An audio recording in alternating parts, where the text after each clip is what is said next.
Good afternoon, everyone. We'll give everyone just a minute to join and we'll go ahead and get started at 1 after the hour.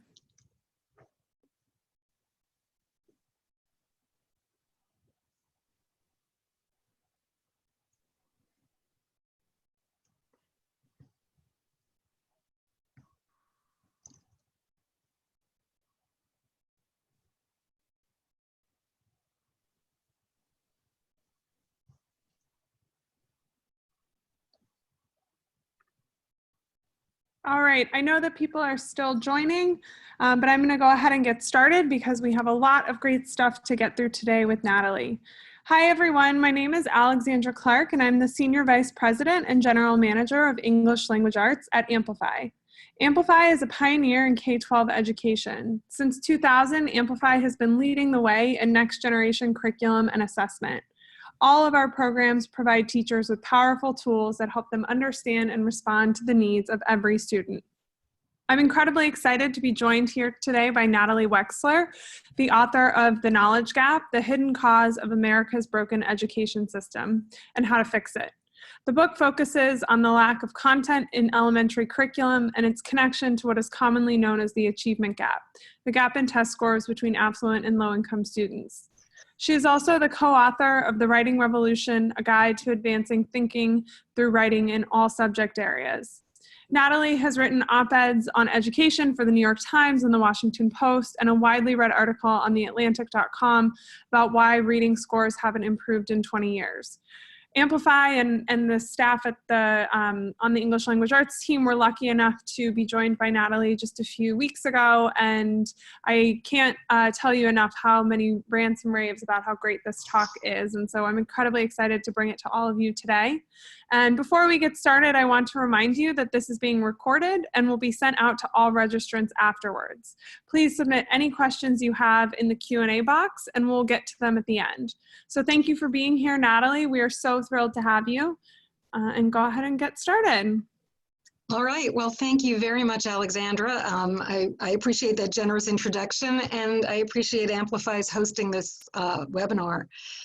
I thought I'd start by talking a bit about how and why I came to write the book, The Knowledge Gap. And I'd say about 10 years ago, I got very interested in education reform. It seemed to me that fixing our education system, and especially narrowing the gap in test scores between kids from high-income families on the one hand and low-income kids on the other, was incredibly important. It seemed like our best hope of breaking the cycle of multi-generational poverty and advancing equity. And so I started writing about it. I started getting involved in the education reform movement. And after a few years, I thought I had learned a lot about education. I thought I knew a fair amount. But there was one thing that seemed to be a mystery, and that was this. So we would go into elementary school classrooms. There would be groups of us, interested in education, and we'd be taken to model classrooms. And things looked pretty good in elementary classrooms. The kids seemed engaged and the test scores were going up slowly. The gap seemed to be narrowing slowly. So that did seem to be the bright spot in education. Then we would go into middle school classrooms and things were a little rougher, but it seemed, again, that some progress was being made. But then we would go into high school classrooms and it seemed like everything was falling apart at the high school level. There might be not just one kid with his head on a desk, but several. There might be very few kids in the classroom because they hadn't shown up. And the test scores were quite low and the gap in test scores was quite wide. And so the mystery to me and to others interested in education reform was, what is the matter with high school? What's the problem with high school? And this was not just in DC. If you look nationally at test scores going back 40 or 50 years, according to some researchers, the gap between, first of all, overall achievement levels at the high school level have not risen. And secondly, the gap between high-income kids and low-income kids either hasn't changed or, according to some researchers, has increased significantly.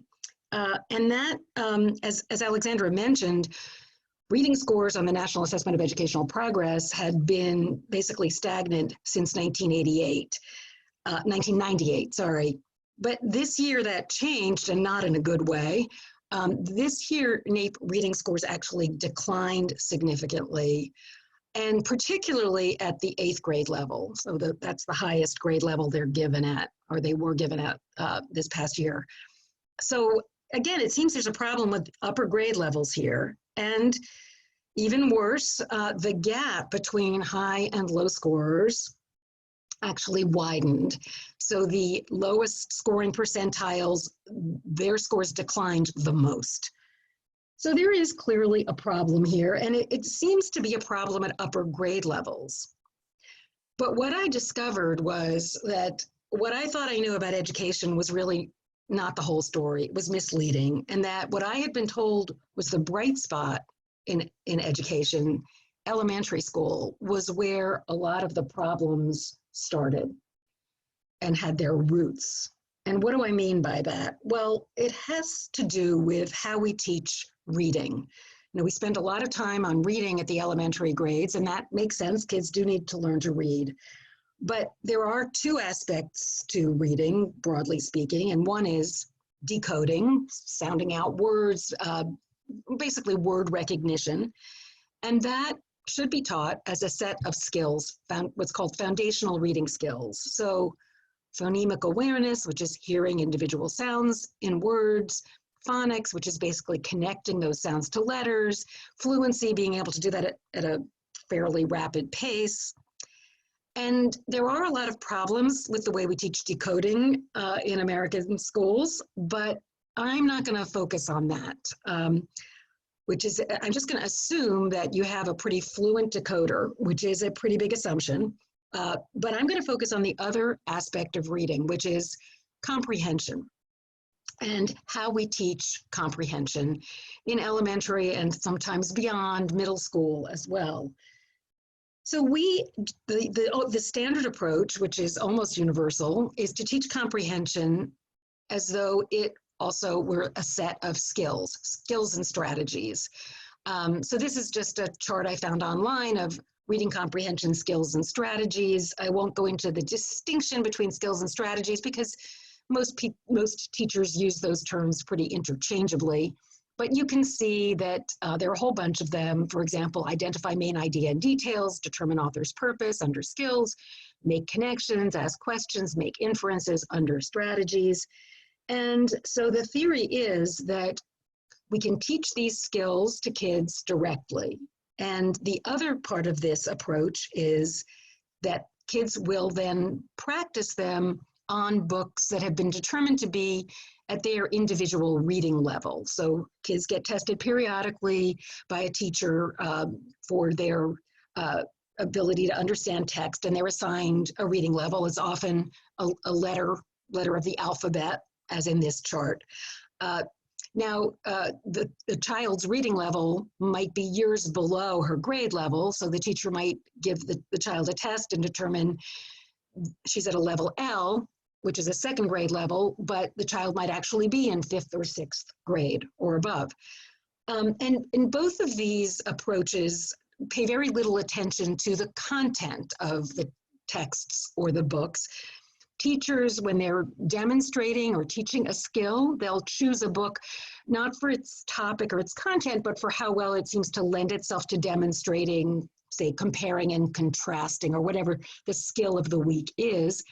And then students will be directed to practice that skill on books that are at their level. So there might be a basket of books at level L, and if you're a level L, you'll be directed to choose a book from that basket. And the books in the basket also have not been chosen for anything to do with their content, but rather for complexity as measured by things like word length and sentence length.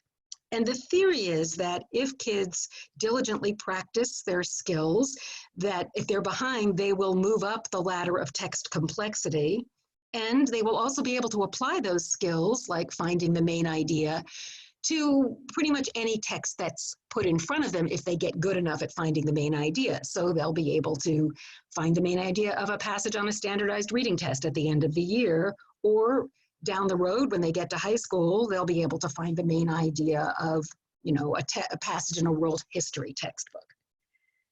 So that's the theory. I'm going to ask you to test that out. I'm going to show you a paragraph from a newspaper, and I'm going to ask you to find the main idea, and you can submit your answers if you want in the chat box. So I'll give you a minute.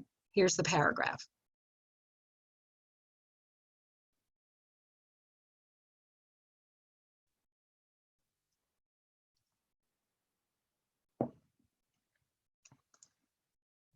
So I don't know how many of you were able to get the main idea of that paragraph, or even to figure out what it's describing.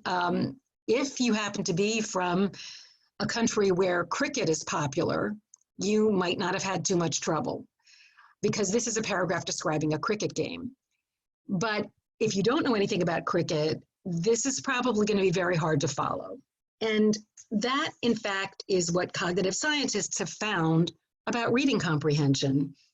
There's an iconic study that was done in the late 1980s, known as the baseball study.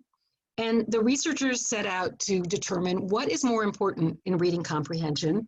Is it general reading comprehension skills, or is it knowledge of the topic you're reading about? They chose the topic of baseball, and they chose they were going to do it on a group of 7th and 8th graders. They chose the topic of baseball because they figured there are a lot of kids out there who know a lot about baseball, but they're not generally good readers. So this would be a good topic to use. And so they divided the kids into 4 groups, depending on how well they had done on a standardized reading comprehension test and how much they knew about baseball. And then they gave them a passage describing a baseball game and tested their comprehension. And what they found was that the kids who knew a lot about baseball all did quite well on this test of comprehension, regardless of how well they had scored on the standardized reading test. And the kids who didn't know a lot about baseball also did quite poorly on this comprehension test, regardless of how well they'd done on the standardized test. In fact, the kids who were supposedly poor readers but knew a lot about baseball did significantly better than the kids who were supposedly good readers but didn't know a lot about baseball. So this is pretty convincing evidence that what's most important in comprehension is not generally applicable skills, but how much knowledge and vocabulary you have relating to the topic. And in fact, this study has been replicated in a number of other contexts, like soccer in Europe. And I think in some ways this may be obvious. If you've got specialized knowledge of a topic, then you're going to be able to understand a passage on that topic better. And maybe think of if you're trying to read the abstract of a scholarly article about a topic like molecular biology, and you don't know much about molecular biology, as I don't, it's going to be very tough going. What may be less obvious is how much background knowledge educated adults bring to any article in a newspaper or magazine on current events. And what may be even less obvious is how much knowledge of the world and vocabulary some kids lack. I'm going to show you next a passage taken from a standardized reading comprehension test. This is from the 3rd grade PARCC test. It's a passage from a released item, and I'll just give you a minute to look it over.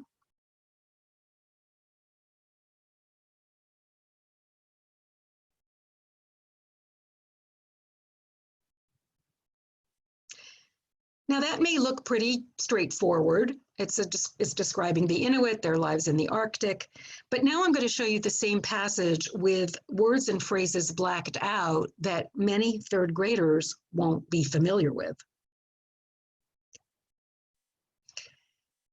And if you're unfamiliar with that many words in a passage, it's going to be as impenetrable to you as a paragraph about molecular biology would be to me. So obviously, though, some kids will know those words. those tend to be the children who come from families where the parents have more education. They're more highly educated. They pick up a lot of that kind of academic knowledge and vocabulary at home. But the other kids depend on school for that knowledge. And if they don't get it there, they're out of luck. And it's even worse than that, because background knowledge of the topic doesn't just help you understand what you're reading. It also helps you absorb and retain new information relating to that topic. And one way this has been put is that knowledge is like Velcro. It sticks best to other related knowledge. So if you already know about baseball and you're reading an article about baseball, you're more likely to acquire and retain that new knowledge than someone who knows nothing about baseball.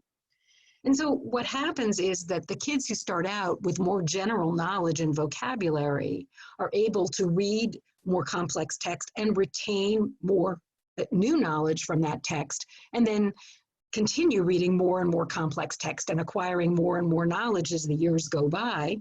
Meanwhile, the kids who start out with less knowledge and vocabulary, they are only able to read less complex text, and they fall farther and farther behind as the years go by. And this has been called the Matthew effect in reading, which is a reference to the Gospel of St. Matthew, and specifically to the passage that can be translated as the rich get richer and the poor get poorer. And what it means is that the longer we wait to start addressing this gap, the longer we wait to start giving access to knowledge to the kids who need it most, the bigger that gap between the two groups gets, and the harder it is to narrow. And that explains, it's a large part of the explanation for why kids from wealthier, which in our family tend to be more highly educated families, why they do better on standardized tests than kids from less highly educated families. It also explains another kind of knowledge gap, which is the gap between what we expect kids to know when they get to high school and what many of them actually do know in high school.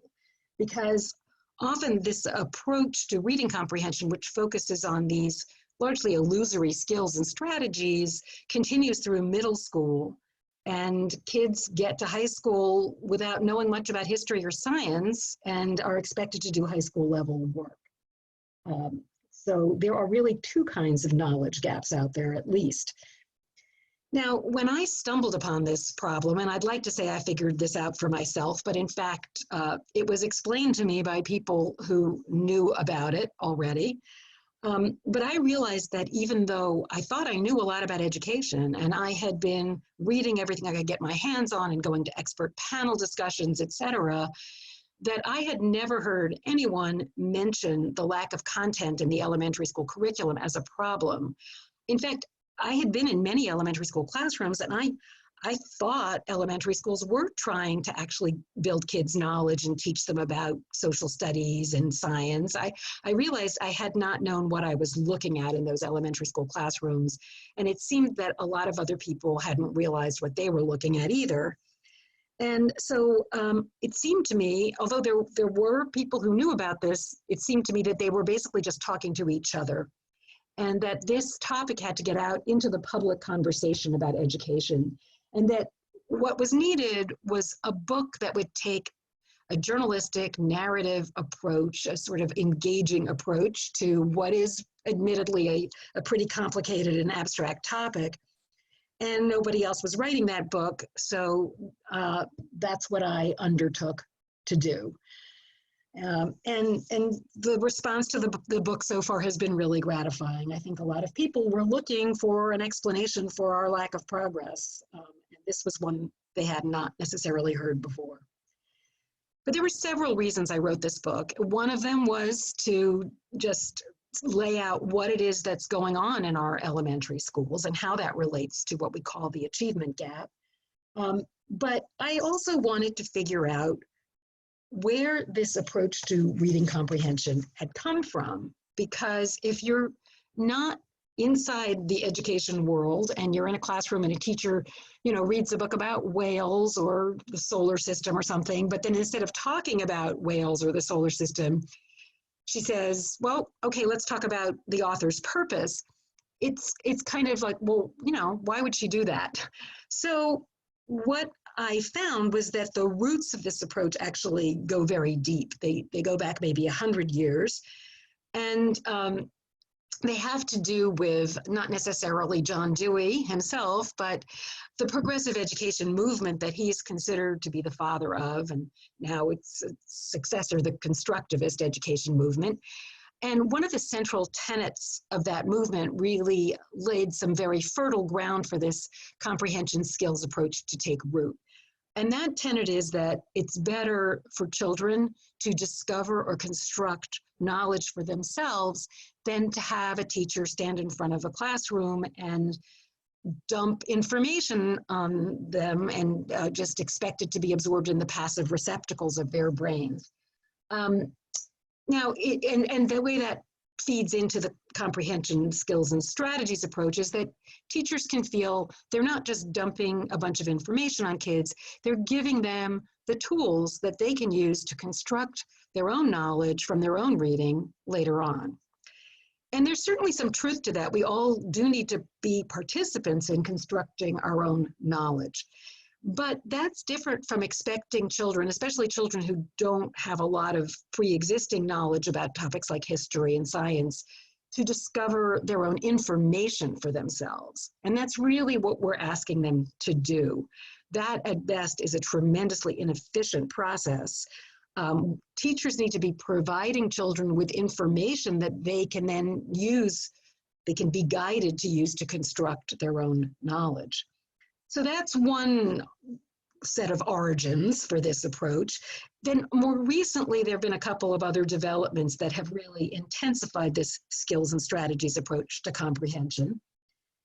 And one of those was the report of the National Reading Panel that was released in the year 2000. And the National Reading Panel identified 5 pillars of early literacy.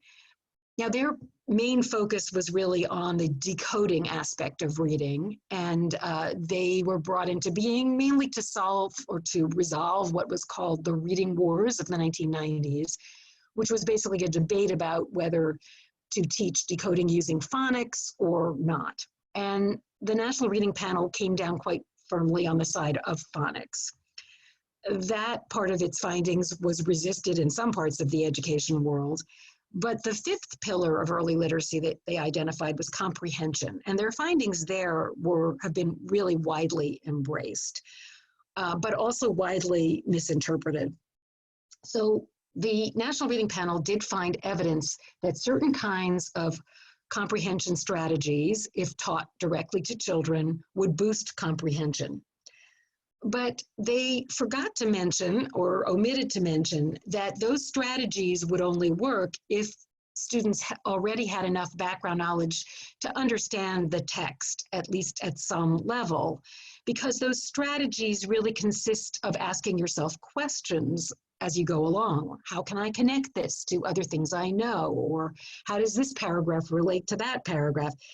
If you don't have enough background knowledge to understand the text, you won't be able to answer those questions you're asking yourself, and the strategies won't help you. Now, beyond that, there were several other misinterpretations here. For one thing, the studies endorsed by the National Reading Panel lasted at most 6 weeks. And some cognitive scientists have looked at those studies and said, really, after just 2 weeks of comprehension strategy instruction, there wasn't much bang for the buck. So maybe all you really need is 2 weeks of comprehension strategy instruction. In any event, we teach these strategies year after year, way beyond the time that these studies lasted. But another thing to bear in mind is that most of the skills and strategies that are being taught in American classrooms were not endorsed by the National Reading Panel, things like finding the main idea or identifying sequence of events. And those skills, quote unquote, skills and strategies really don't have any evidence behind them. And lastly, the studies endorsed by the National Reading Panel had teachers put complex text in the foreground and bring in strategies that might help students understand it, sort of as appropriate. Whereas the way we teach these things, we put the skill or the strategy in the foreground and just bring in texts that seem to help us teach that skill or strategy, which is really quite different. So that really, I think that report had some unintended negative consequences for reading comprehension. Then the following year, we had the passage of No Child Left Behind, federal legislation that made reading and math tests really the yardstick by which all educational progress was going to be measured. And this was not totally a bad thing, because these tests really uncovered a lot of hidden inequities in our education system.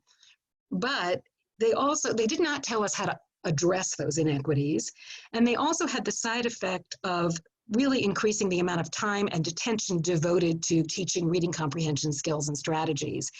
Because educators and reformers looked at the tests. The tests are a series of disconnected passages with questions that appear to be asking kids to do these very things that teachers were trying to teach when they were teaching reading comprehension skills, like, can you find the main idea of this passage? Can you make an inference? And so if test scores were low, it seemed that the way to boost them was to double down on teaching those skills and strategies, which overlooked the fact that in many cases, the reason that a kid picked B rather than C for the answer was not because he hadn't had enough practice finding the main idea or whatever, but because he didn't have enough background knowledge to understand the passage in the first place. And so what No Child Left Behind really led to was a narrowing of the elementary and sometimes the middle school curriculum, and especially in schools where test scores were low. So the elementary curriculum has always been dominated by reading and math, but we used to have other subjects. In the last 15, 20 years, social studies has been marginalized or eliminated in many schools, along with the arts, and to a lesser extent, science. And the irony here, or the tragedy here, is this is happening mostly in schools serving high poverty populations. Those are the kids who need those eliminated subjects the most, because those are the subjects, social studies, science, the arts, that have the most potential to build the kind of knowledge and vocabulary that kids really are going to need to boost their reading comprehension. So that was one reason I wrote the book, was to figure out where this had all come from, but I also wanted to know, where can we go from here? What can we do about this situation? And I would say there are several promising developments on the horizon now. And one really important one has been the development of knowledge-building curricula, knowledge-building elementary literacy curricula. It used to be that if you wanted off-the-shelf literacy curriculum for elementary school, your only choices were curricula that focused on skills, a skill of the week, etc. But in the last 5 or 6 years, several curricula have been developed, including Core Knowledge Language Arts, that's published by Amplify, that really do focus on building knowledge, focus on content. And these curricula are rated by at least a couple of different organizations. One is edreports.org, which rates curricula, literacy curricula for, among other things, their ability to build kids' knowledge. And the state of Louisiana also has been rating curricula, literacy curricula, for the same kind of criteria. And both of these are freely available resources online. So they could be very useful in identifying curricula that are actually going to build kids' knowledge. So as I mentioned, there are maybe half a dozen of these curricula now out there, and they all cover different sets of knowledge and they take different approaches. But I would say they all have two key characteristics in common. One characteristic they have in common is that they are, as I mentioned, organized not by skill, but by topic. Topics in history, the arts, literature, science, and they spend at least a couple of weeks on a topic, which is very important because you have to spend enough time on a topic to give kids the opportunity to absorb the knowledge and vocabulary relating to that topic and get it lodged in their long-term memories. The other characteristic they have in common is that they all have teachers reading aloud to all students, to the entire class, from books or texts that the children could not read themselves, that are too complex for kids to read themselves. And that's important for two reasons. One is that written language is almost always more complex than spoken language.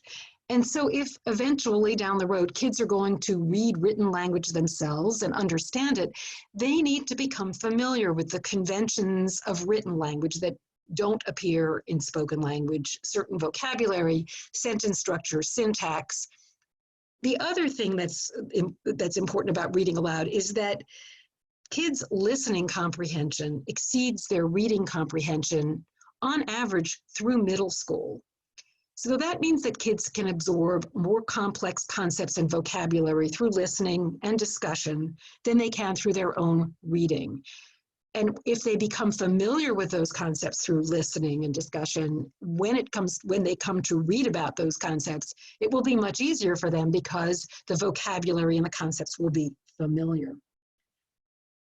So that is a very promising development that we have now, curricula that take advantage of these phenomena, that listening comprehension exceeds reading comprehension, et cetera. But part of my research that I'd like to talk to you about, my research for the book, was that I followed a couple of different classrooms through a school year. And this was kind of an afterthought, I have to admit, but I'm very glad I did it because it was really illuminating for me, and I think it will be for readers of the book as well. So I was looking for two classrooms, one that would be using the standard, these would both be elementary classrooms, one that was using the standard skills-focused approach to comprehension, and another that was using one of the newer content-focused knowledge-building curricula. And these classrooms were not identical. No two classrooms are. One was a first grade classroom, one was a second grade classroom, but they did have a number of things in common. The children in both of these classrooms all came from low-income families. They were all children of color. And the teachers in both of these classrooms were hardworking, dedicated, smart teachers.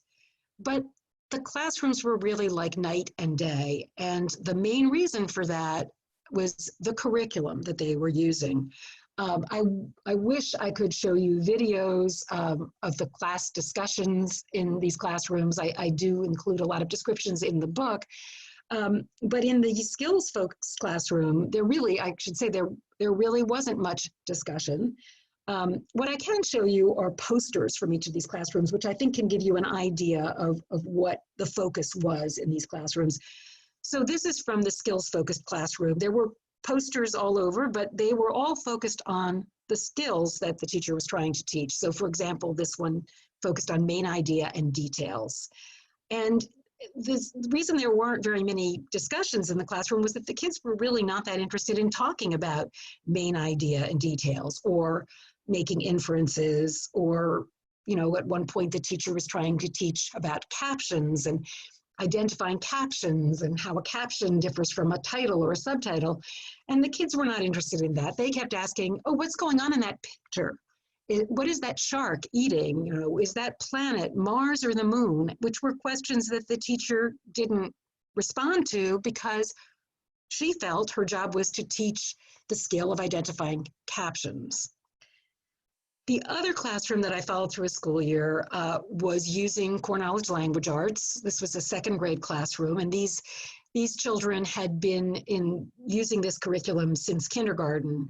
And this classroom was really a riot of posters, all of which were just jam-packed with information drawn from the read-alouds that the teacher would read with the kids every day from the curriculum. This one happens to be on the myth of Daedalus and Icarus from the domain, the unit on Greek myths, which the kids loved.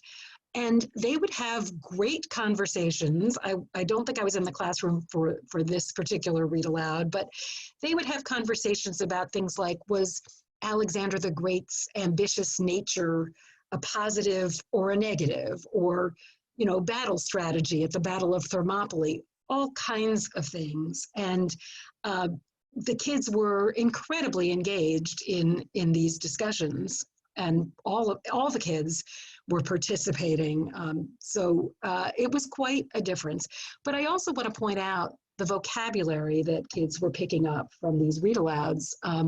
You can see here the words like desperately, plummeted, foresight.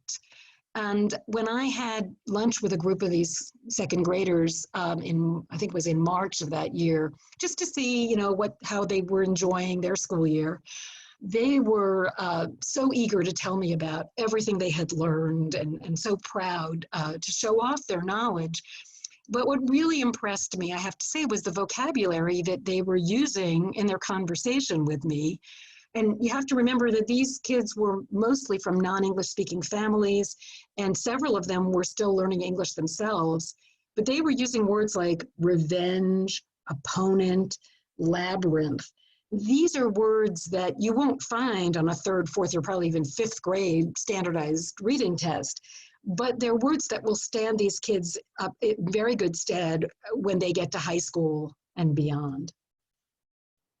So speaking of high school, I don't want to leave you with the impression that if you don't start building kids' knowledge in elementary school, there's nothing that can be done in later years. It's certainly easier to prevent knowledge gaps if you start building knowledge as early as possible. But knowledge gaps can be addressed at upper grade levels. The best way I have seen of doing that is to teach kids to write about what they are learning. Now, we all know that writing is bound up with knowledge in the sense that you can't write about a topic you don't know anything about. But what may be less obvious is that the process of writing can also build knowledge. In fact, I would argue it's probably the most powerful lever we have for building knowledge, potentially so powerful that if you're missing that Velcro, the other half of the Velcro that knowledge needs to stick to, that writing can help substitute for that missing Velcro. Now, how can it do that? Well, writing itself has unfortunately not been studied very much by cognitive scientists and researchers, but there are a couple of effects that cognitive psychologists have found in other contexts that really apply very well to writing. And one is called retrieval practice, or the testing effect, which is usually studied in the context of quizzes or testing. But really what it's about is recalling information that has been slightly forgotten. And that has proved to be an extremely powerful boost to retaining that information. That's what we do when we write. Unless we're just copying something, we're recalling information that has been slightly forgotten. The other effect that writing brings into play is called the protege effect, which has been generally studied in the context of having one student explain something to another in their own words. And that's been found to be a very powerful boost both to comprehension and retention. And that is exactly what we do when we're writing. We are explaining something to an unknown reader in our own words.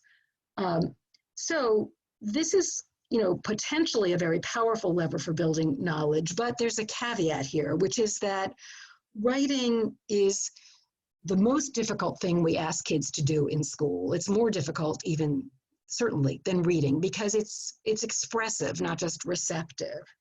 And if we ask inexperienced writers to just write at length without giving them much instruction in how to do that, it's easy for their cognitive capacity to become overwhelmed. We have what is known as working memory, which basically is our consciousness. And the important thing to remember about working memory is that it can only hold a limited number of things for a limited period of time.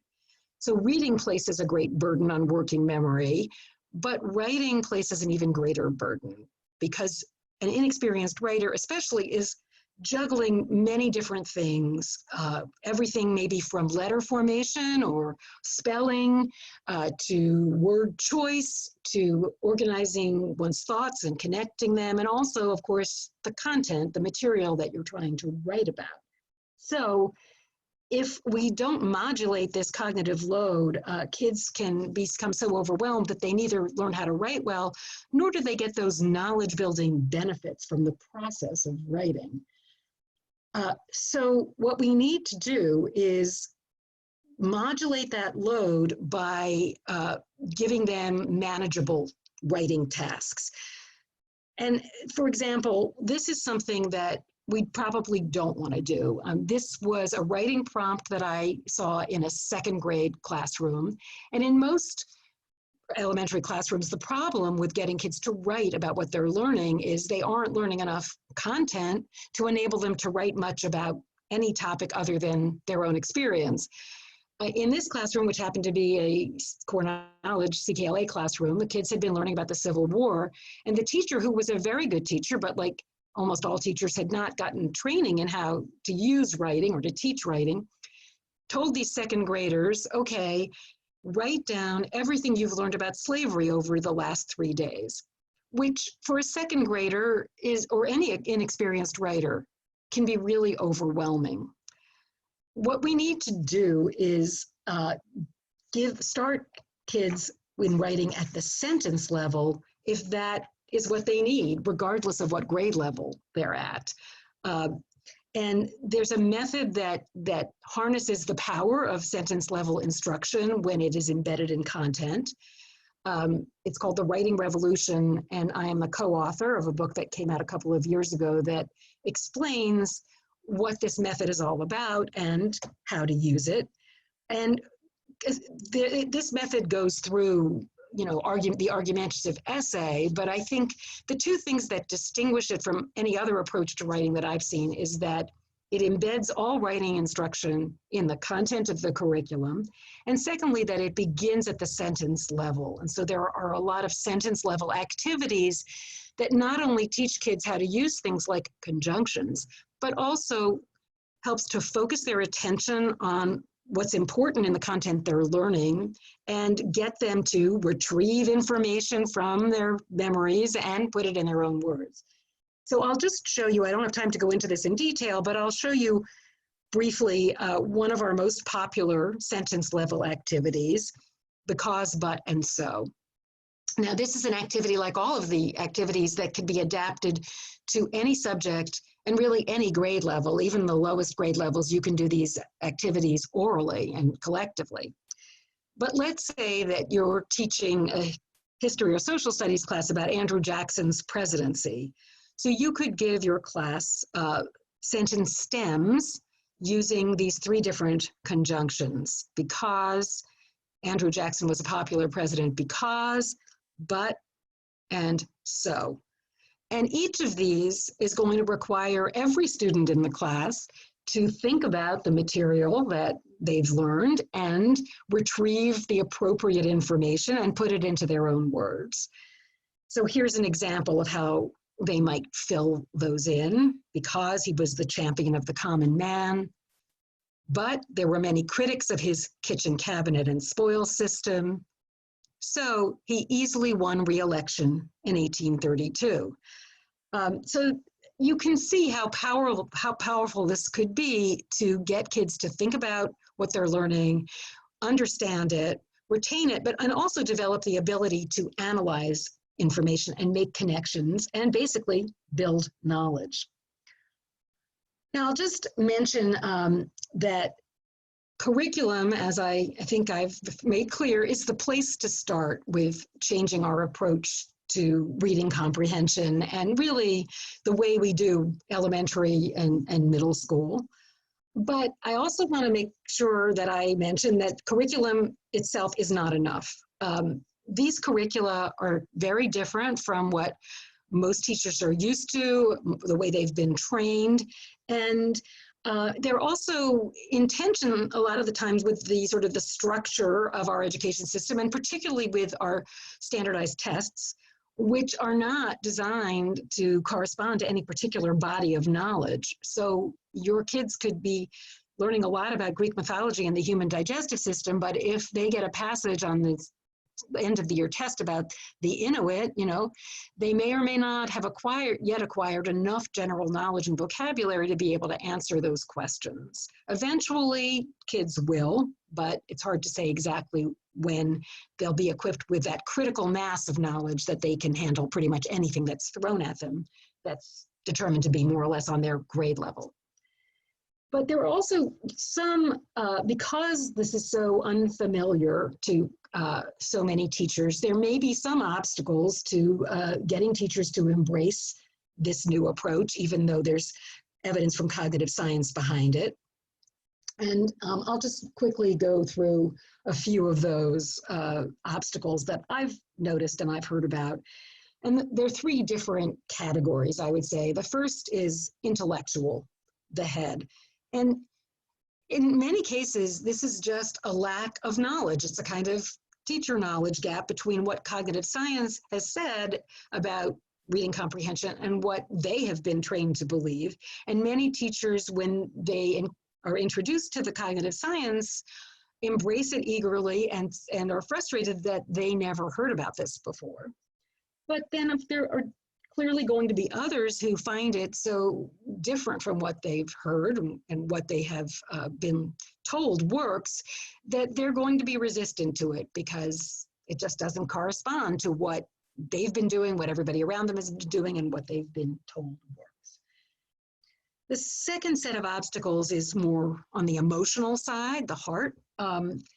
It is very difficult to hear that what you have been doing for maybe 15, 20 years in the sincere belief that you've been helping kids, it's difficult to hear that that not only hasn't been helping those kids, it may in fact have been holding them back. And so, even teachers who do accept that message often feel a lot of guilt about what they've been doing. And many others may be resistant to evidence because, it conflicts with their deeply held beliefs. That's a phenomenon that psychologists call confirmation bias, and we all experience that. Then the last set of obstacles is what I would call behavioral or habit, like brushing one's teeth. And so even if intellectually and emotionally a teacher has accepted the need for a different approach, it can be very hard to remember to do that in the moment. Teaching is a very complex activity, and it's very easy to revert to longstanding habits rather than to do something different, even if you want to. But I would just end by saying that the picture is not all bleak. As I said previously, there really are some very promising signs on the horizon that things are changing in different segments of the education community. So among teachers, there's a lot of activity on Twitter among teachers who are learning more and more about the science of learning in general and the science of reading, including reading comprehension. There is also an annual conference called Research Ed, which just happened a few days ago in Philadelphia, and where I was happy to attend and present at. And that is a conference that is really designed to bring educators together with the principles of cognitive science, and it's a very exciting event. So I would encourage anyone who's interested to look into that. Then there are also school leaders, district and state leaders. There's an organization called Chiefs for Change, and one of its objectives is to bring curricula and teaching more into line with the findings of cognitive science. There's an organization of deans of education schools and teacher training programs called Deans for Impact that, again, has taken up this issue and trying to bring teacher training more into line with principles of cognitive science. And there is a website called The Learning Scientists that is a group of cognitive scientists that have all sorts of things. You can read, there are podcasts. They are making the findings of cognitive science accessible to educators and also to students. And lastly, of course, the knowledge building ELA curricula that have been developed over the last few years and that are really crucial and necessary, but not necessarily sufficient to change our system to one that focuses on building kids' knowledge rather than largely illusory comprehension skills. So I will stop there, and I'm happy to take questions if there are some. There are many. Okay. We're incredibly engaged throughout the webinar. We've been pulling questions that are in the Q&A chat, but I also see that there are some in the other chat as well. So we'll try to pull from both. I wanted to start with one that I think is particularly interesting because we have a mix of teachers and just different folks who work in education on the call, and we got a couple questions about librarians and how librarians can play a role in, building knowledge for students and the relationship between what happens in the classroom and what might happen between students and the librarians at their schools.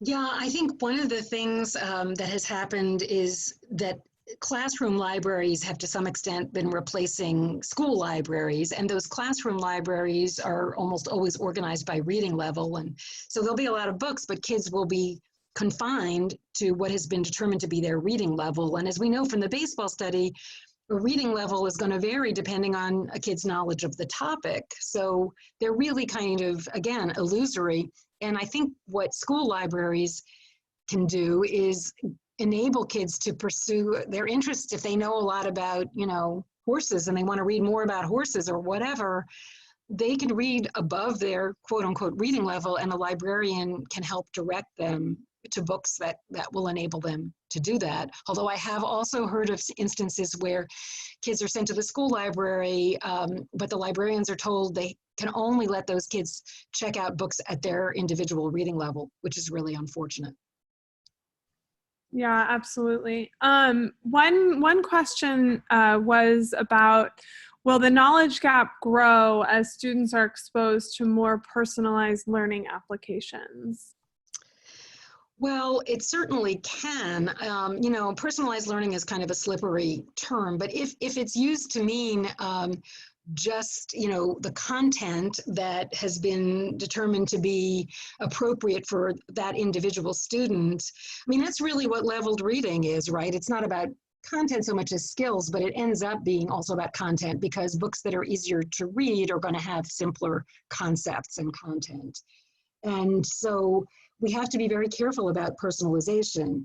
If it means enabling kids to access all kids to access the same content, but at different levels. So for example, if you're using writing, all kids might be studying, let's say, the Declaration of Independence, but one kid whose writing ability is not as developed might just do a sentence stem, and another might write a paragraph, another might write an essay. So yes, we have to differentiate and personalize, in that we can't ask kids to do things that we haven't equipped them to do. But we also can't, I think we need to be very careful about confining kids, tracking them essentially to different content depending on what we think they're interested in or capable of. But one thing about just allowing kids to pursue their interests is that if you don't know a lot about the world, there may be a lot of things that you could get very interested in that you just don't know about. So we need to introduce kids to things they're not already interested in. Yeah, absolutely. I also feel like that's an area where something like the libraries or time for independent reading can come into play, where students can have moments of personalization. And that's certainly something we think about at Amplify, what you were saying, Natalie, around how you can provide scaffolds rather than personalizing or kind of changing the level of the content. Yeah. We had another really interesting question about kind of how you do this at a systems level. So I know that you've talked here about Chiefs for Change, but someone asked, how can we convince school boards not to take up some of the really public but not as effective curriculum as opposed to some of these other types of programs that you were talking about?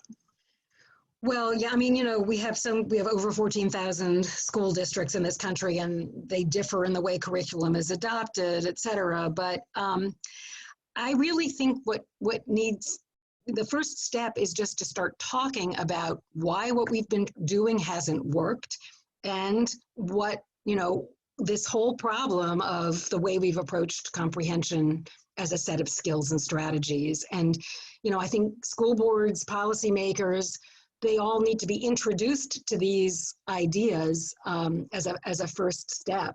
And I think, my book is one way to do that, but there's a lot of other writing out there that, you could send to school board members, articles that have been written by people like Dan Willingham, books. But I think unless we have that knowledge, unless school boards, policymakers, et cetera, have that knowledge, they may not make decisions that are going to be effective. Yep, absolutely. One question is around if you believe that, even with a knowledge-rich curriculum, is there a place for comprehension and comprehension skill or comprehension strategy-based teaching for students in a more kind of intervention way, or something that's kind of a focused part of the curriculum complementing a knowledge-based curriculum?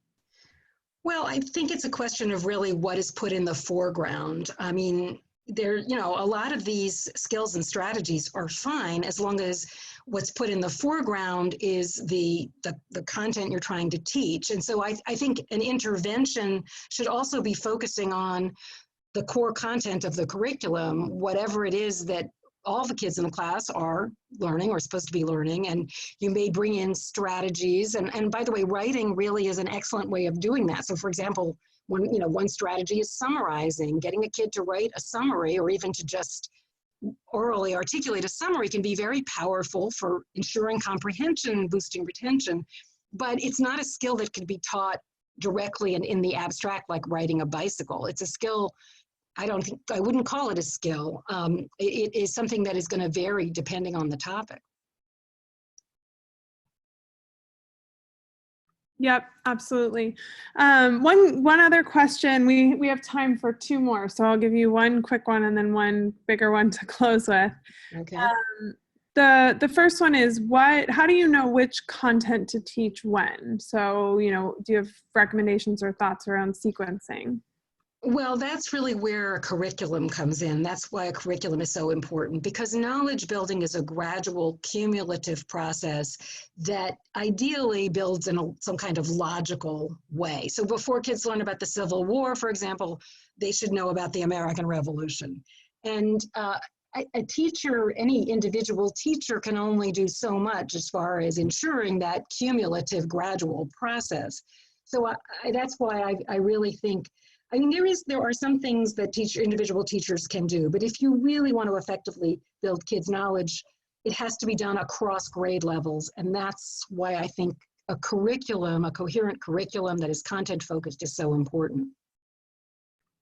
Yep, absolutely. So our final question is, we clearly through the chat have a lot of folks who have either read your book and are big fans of either your book or the bigger idea, but also a lot of people where it seems like this might be one of the first times they've been exposed to this. So I guess the final question I would leave you with is, what advice would you have for a teacher or educator who is, joined this webinar and this is one of the first times they've heard about the importance of knowledge in ELA curriculum?